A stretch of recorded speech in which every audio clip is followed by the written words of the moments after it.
Pinewood Creek wasn't the kind of town you'd find on most maps. Nestled in a valley surrounded by towering pines, it was the sort of place where everyone knew everyone else's business, and traditions were held sacred. None more so than the annual wish. Every year on the summer solstice, when the night was shortest but the stars shone brightest, the entire town gathered in Stargazer's Field. They'd come with blankets and thermoses of hot chocolate, children bouncing with excitement, adults pretending they weren't just as eager.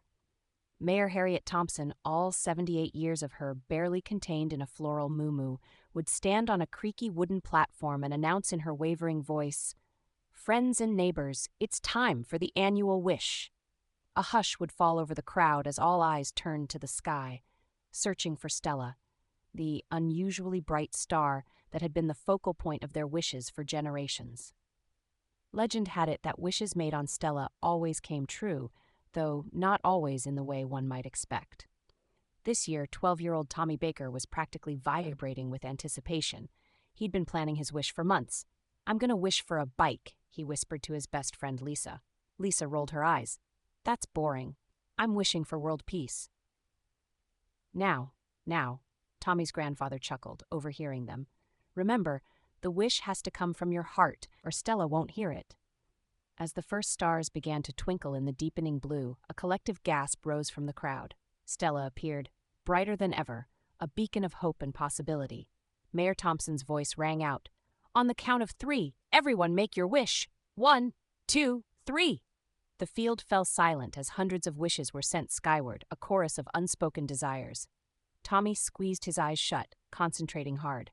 At the last second, unbidden, a different wish slipped out. Not for a bike, but for his mom to smile again. She hadn't been the same since Dad left, and Tommy missed her laugh. As the wishing moment passed, chatter resumed. People began sharing their wishes. For good harvests, for health, for love. Tommy kept his new wish to himself, a bit embarrassed by the change of heart. Over the next year, Pinewood Creek saw its fair share of changes. Old Man Jenkins' prize-winning tomatoes grew to the size of basketballs. The high school football team made it to state finals for the first time in decades. And most surprisingly, quiet, bookish Lisa started a wildly successful campaign for the town to reduce its carbon footprint. "See," Lisa said to Tommy one day, "my wish for world peace is starting right here."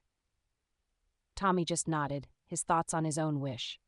His mom had been going out more, joined a book club, and even started humming while she cooked. But she still hadn't really smiled, not the way she used to. As the next solstice approached, anticipation built once again.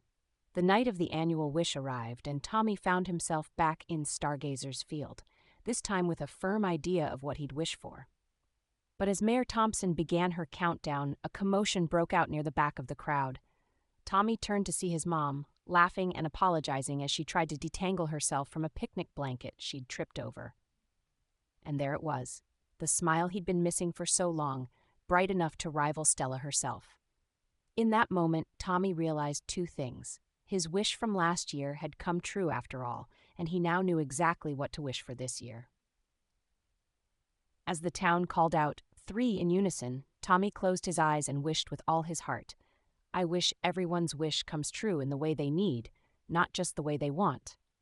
He opened his eyes to find Stella twinkling, as if in acknowledgement. In the years that followed, Pinewood Creek saw many more wishes granted, each in unexpected ways. Gardens flourished, relationships blossomed, and a general sense of contentment settled over the town.